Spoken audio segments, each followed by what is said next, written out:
Throughout most of our youth, my brother Gage and I fought over every minute detail.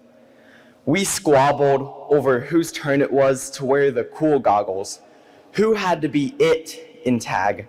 Naturally, I was always selected, seeing as I was the youngest player, or who got to sit next to mom at restaurants.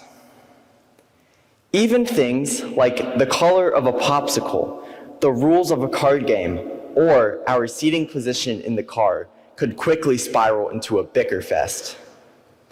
However, despite all of these trivial altercations, we were still each other's best friend, no matter the circumstance. Reflecting back on my youth, a specific fight involving the game of hide and seek comes to mind.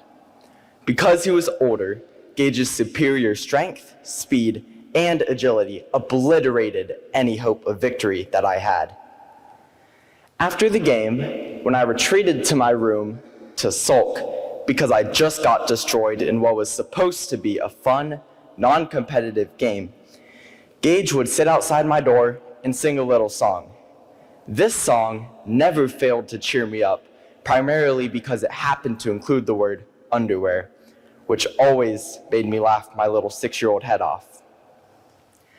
It went something like, white as snow, marshmallow, W-H-I-T-E, polar bear, underwear, W-H-I-T-E. Gage drove me crazy, but he could snap me out of a foul mood with his ridiculously funny older brother shenanigans. When our tussles went on too long, my mom would stuff Gage and I into what she liked to call the get-along shirt.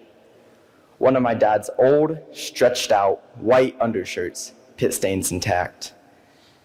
While we started out like two angry cats in a cage, hissing and clawing, our situation soon became more brotherly. As we tried to navigate through the house, pulling in separate directions, it was only a matter of time until one of us would fall, dragging the other brother with him. Even the most simple of tasks, like taking out the trash, would turn our competence into that of a toddler. These ordeals would usually result in a laughing fit, many times to the point of tears. We would stop being salty towards each other and instead see how ridiculous our little 4-legged, 2-armed, alien-like body looked. These experiences, moving us from fighting to friendship, showed us both not only how to giggle in the face of embarrassment, but also to grin both at ourselves and at our situation.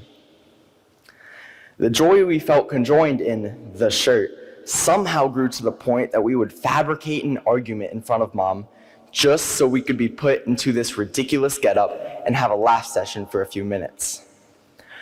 Although in our youth we fought over numerous things, Gage is now one of the biggest positive role models in my life.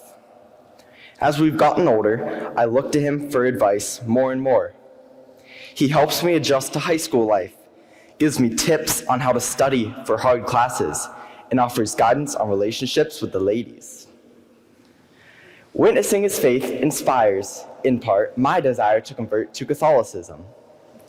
It's hard to imagine that, even 5 years ago, we got into an argument over whose turn it was to swing a baseball bat. I ended up with a painful goose egg on my head for a few days. Whoopsie.